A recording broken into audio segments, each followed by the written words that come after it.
Keri Russell recently did an interview with People magazine in which she talked about the trend of plastic surgery in Hollywood, specifically the fact that a lot of actresses in their 20s and 30s are turning to Botox and plastic surgery and fillers at a time when they obviously don't need it, and it also inhibits their ability to do their jobs, which is emoting on camera. Now, this is being framed in a bit of a deceptive way. The headline is that she's slamming plastic surgery.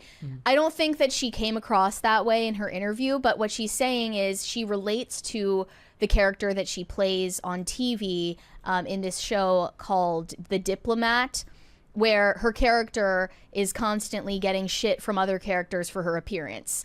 And she relates to the part of her character that pushes back against that and chooses to just be who she naturally is. And Keri Russell, appropriately, hasn't appeared to have gotten any work done, and she's 49 years old, which is incredibly uncommon for her industry. She's also been working very consistently for a long time, so she had the money and the capital to do that if she wanted to.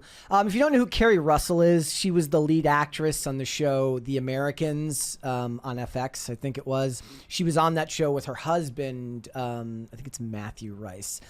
And they got together like when the show started. I think they're still married now, so good for them.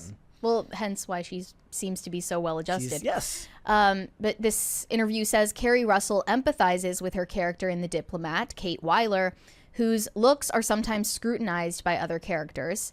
She said, it's such a weird thing being a woman. Everyone has an opinion about the way you look, the way you dress, the way your hair is. I think more accurately, she would say it's a weird thing being an actress, because the average woman doesn't face nearly the level of eye-watering scrutiny about her appearance that an actress does.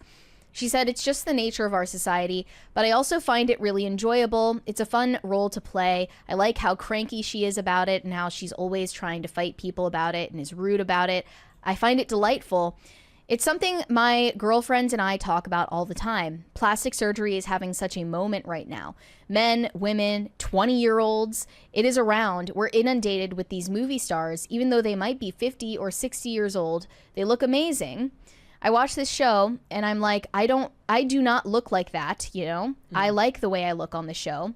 And it's amazing that I feel like that's strange. That's a unique thing, but it is. Even without plastic surgery, like they're done up to such an extent when they're on camera that that's not what they look like either. She's being overly complimentary of these aforementioned 50 and 60-year-old actresses that are altering their appearances because I don't think that they look amazing. I wouldn't say that's the right way to describe it. They look uncanny. Nicole Kidman is one example of that. She's gotten a lot of work done over the years. She looks frozen, and her role in Baby Girl is she's playing this high-powered female executive. There is a scene in the movie where she is in the middle of getting filler and Botox.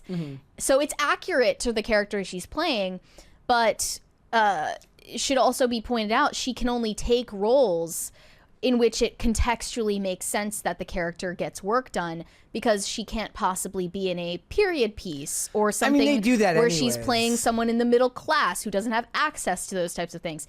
So she's limiting the roles she can take. She also isn't able to act as effectively because her face is frozen and she looks more disturbing in motion than in static photography on red carpet. But that's at least from what we've discussed, is like it seems like the point of the plastic surgery is to make you look good for static photography rather than for in motion. I never noticed this. I don't know. Maybe this isn't available on IMDb, the app, but there's a section for salaries with like examples of like what they made per episode. Is that public though? I mean, a lot of times that stuff is public. It feels like looking up someone's net worth. Yeah, like they would talk about how Hugh Laurie made $1 million an episode on House.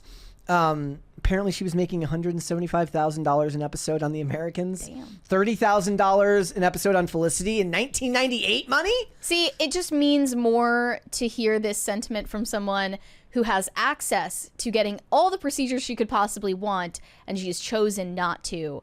When for the majority of people, it's just not something they have the option to do. Who is she in Cocaine Bear? She was Sorry in Cocaine Bear. I don't remember her being in Cocaine Bear. But she was in Cocaine Bear. Interesting. One example of an actress in her 20s who ended up changing her appearance quite drastically is Erin Moriarty. This was a huge story at the time when she unveiled her new look. It was extremely apparent that Erin Moriarty got a number of procedures, possibly buccal fat removal, Botox, lip fillers, rhinoplasty. You can see in the before and after, she just obviously didn't make these changes with makeup alone, even though that's what she claimed at the time. And she was mad at people even for pointing out the difference. Yep. And said that she was being bullied and all of you were so cruel for commenting on my appearance, even though I'm a public figure and an actress. That's the focus. Of course, it's a visual medium. So she really did a number on herself. And not commonly mentioned, but Taylor Swift as well has gotten more work done than people seem to realize. It's very subtle work. How she looks on the left here with her eyes, that's how I'll always remember her. Yeah. That's what she looked like when she was younger. She used to have a very distinctive look, and she kind of neutered that over time. It is apparent that she, at the very least, got a blepharoplasty, which is a really weird term, but it basically means that they raise your eyebrows up so that you have more visible eyelid. Okay. So she used to have these hooded eyes that were more squinty looking, and she raised up her eyebrows, so now she looks shocked all the time, which might be a huge reason why she seems to have zero sex appeal. I'm going to have my eyes surgically made farther apart so they're not so close together. That's what I'm going to do. And other people think that she's gotten a lot of cheek filler, lip filler. She has also gotten a breast augmentation and possibly a nose job. Did she talk about that? Nope. No? I doubt she would admit it either if she were called out, but she's on the press run for this new album, and you can tell in the video interviews that she has a lot of injections. I think she's getting married so that she has like a permanent chauffeur home from all her procedures. That's what I think. I think she's sick of paying a driver, and she wants Travis to just, sometimes you just want to be babied. She just wants him to take her home. I mean, she could have done that without him, though. But that was literally already the case. She's a billionaire. I'm just saying, sometimes you want it to be from the person you love and not from Bill the chauffeur. And not to mention, Kim Kardashian was on a red carpet recently with a mask covering her entire face. And we're supposed to believe that's a fashion choice. Like, I'm not the only one who suspected that was just hiding plastic surgery recovery. Yeah. Thanks for watching. Listen to full episodes of Pop Culture Crisis on Spotify. Keep up with us on social media and make sure you subscribe and ring that bell so you never miss the show. Bye, guys.